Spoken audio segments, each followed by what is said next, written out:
Good morning, lovely kids of APS. I always wish for your good health and happiness. And we wish that from 16th January, the vaccination has started in India.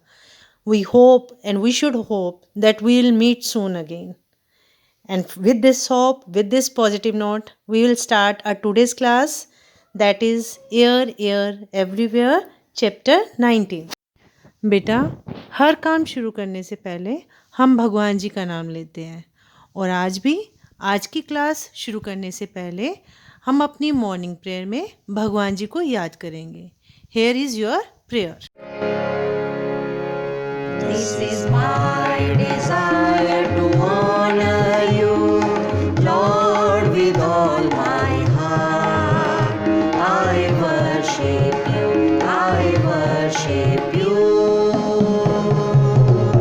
Lord, I give you my heart, I give you my soul, give you my soul, give you my soul. I live for you alone, I live for you alone. Every breath that I take, every moment I awake, have your way in me. Lord, I give you my heart, I give you my soul, give you my soul, give you my soul. कैसे हो बच्चे? Good, very nice. Take care always. तो बेटा, let's start with our today's class. और आज हमारा lesson 19 air everywhere यही है. लास्ट वीडियो में हमने क्या किया था? हमने किया था कि हर लिविंग थिंग्स जो होती हैं, every living things, they need air to live. उनको हवा की ज़रूरत होती है. सेकंड था, एयर का भार होता है, एयर हैज़ वेट. फिर थर्ड थी, एयर टेक्स स्पेस, हवा अपनी जगह बनाती है ना. और लास्ट में हमने किया था कि जो एयर होती है, अगर डर्टी एयर है, वो हमारी हेल्थ को नुकसान पहुंचाती है. और हमें अगर अपनी एयर को साफ सुथरा रखना है तो हमें ज़्यादा से ज़्यादा पेड़ उगाने हैं. ये तो हो गया था हमारा लास्ट वीडियो में. और आज के वीडियो में बच्चे इसी चैप्टर को कंटिन्यू करते हुए हम वर्कशीट को डिस्कस करेंगे और लाइफ स्किल पार्ट को और ज़्यादा अच्छे से समझेंगे. Let's start with our worksheet. और वर्कशीट का हमारा पहला क्वेश्चन है, write T for true and F for false statement. इसमें क्या होता है बेटा? ये हम हमेशा करते भी हैं. यहाँ पे कुछ आपको स्टेटमेंट्स दी जाती हैं. जो स्टेटमेंट ठीक होती है, जो सेंटेंस ठीक होता है, उसके लिए हमें ट्रू लिखना होता है. और जो गलत होता है उसके लिए हमें फॉल्स लिखना होता है. ट्रू का मतलब है सही, फॉल्स का मतलब क्या होगा? गलत. क्या ट्रू? अभी मैंने बताया कि ट्रू स्टेटमेंट होती है सही, फॉल्स होती है गलत. यहाँ पे हम ट्रू के लिए सिर्फ टी लिखेंगे और फॉल्स के लिए सिर्फ एफ लिखेंगे. तो चलिए स्टार्ट करते हैं. यहाँ पे फर्स्ट आता है, we can live without air. हम हवा के बिना जिंदा रह सकते हैं. अब बताइए बेटा, ये स्टेटमेंट ट्रू है या फॉल्स है? सोचो. मैंने आपको बताया था ना कि all living things need air to live. Yes, इसका मतलब हमें जिंदा रहने के लिए हवा की जरूरत होती है. देखिए बेटा, हम दिन में 3 टाइम खाना खाते हैं, है ना. हम 3 मील्स लेते हैं ना इन अ डे. बट आपको पता है कि हम हर दिन में 1200 लीटर एयर को इनहेल करते हैं. इसका मतलब हमारे जो माइन्यूट सेकेंड्स होते हैं उनमें ही एयर हमारे अंदर, हमारे शरीर के अंदर जाती है. इसका मतलब क्या हुआ कि हवा हमारे लिए बहुत ज्यादा जरूरी है. तो यहाँ पे आंसर आपका क्या होगा? We can live without air. यहाँ पे आपका आंसर क्या होगा? फॉल्स, है ना. Second, air takes up space. हवा अपनी जगह बनाती है। अब ये स्टेटमेंट आपकी क्या है, ट्रू है या फॉल्स है, बताइए।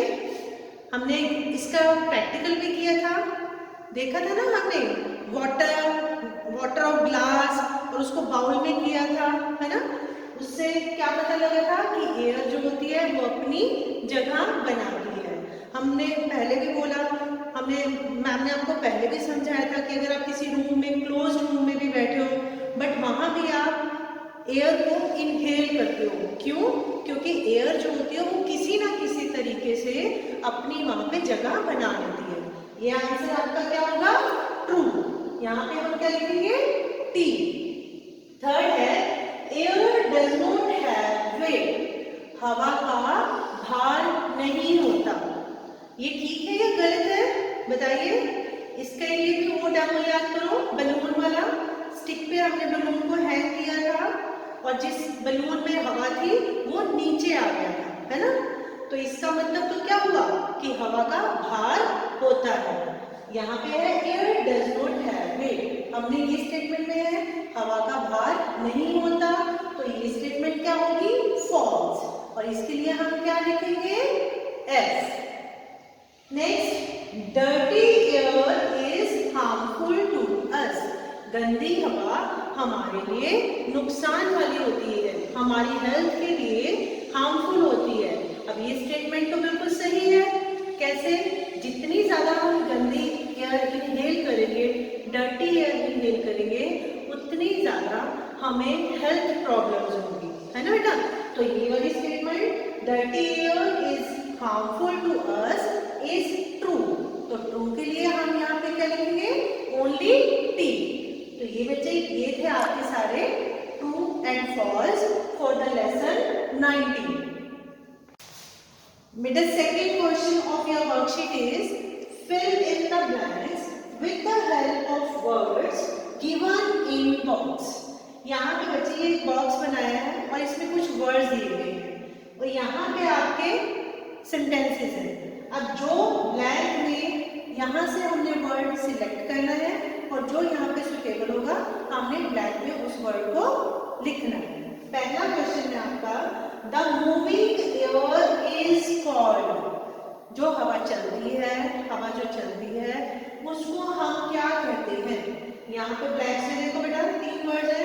अब यहाँ देखिए लिखा है प्लांट्स, एयर, विंड। क्या आंसर होगा, the moving air is called wind. You will write wind air. Second question, to keep air fresh we should grow, अगर हमें अपनी हवा को फ्रेश रखना है तो हमें क्या उगाना चाहिए, बताइए।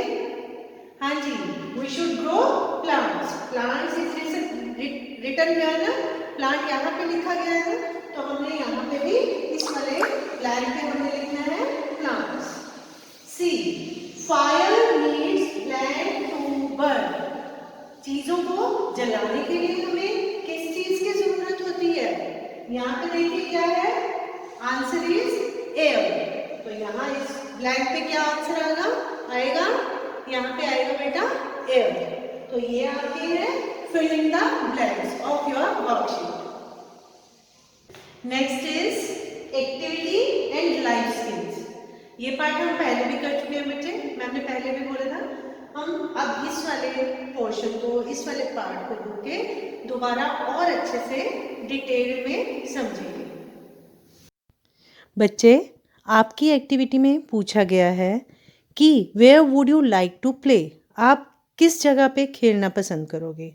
मैम आपको 2 वीडियोस दिखाएंगे और दोनों वीडियो में आपने कंपैरिजन करना है। फर्स्ट इज़ रनिंग हेयर, और इस वीडियो में आप देख रहे हो एक ऐसी जगह जहाँ पे बहुत ज़्यादा कूड़ा करकट फैला हुआ है, गंदगी ही गंदगी है। क्या आप इस जगह पे खेलना पसंद करोगे? नहीं ना। क्यों? क्योंकि यहाँ पे खेलने से आप बीमार हो सकते हो, आपको प्रॉब्लम्स हो सकती हैं। और ये गंदगी फैलाई किसने है, हमें ये भी सोचना है। हम लोगों ने ही ना, हम लोग ही इसके ज़िम्मेदार हैं। हमें अपनी जो आसपास की जगह होती हैं उनको साफ रखना होता है।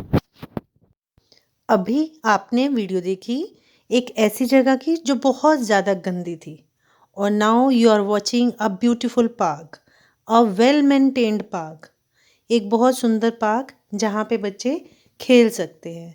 हर चीज़ एकदम मेंटेन्ड, साफ सुथरा, even dustbins are also lying.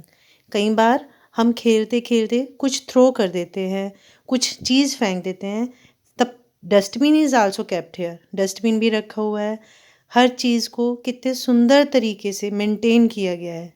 And who has done it बच्चे, किसने किया है? The people who live around this park, जो लोग इस पार्क के आसपास रहते हैं। And of course the administration, the government of our city, हमारी जो सरकार है शहर की, उन्होंने और हमारे खुद के एफर्ट्स ने इस पार्क को मेंटेन किया है। तो अब बच्चे, now you are watching a garbage collector dumper, एक डंपर देख रहे हो, और आपकी गली में, आपके घर के बाहर भी ये डंपर हर रोज आता होगा to collect the garbage of your home, आपके घर का कूड़ा करकट इकट्ठा करने के लिए।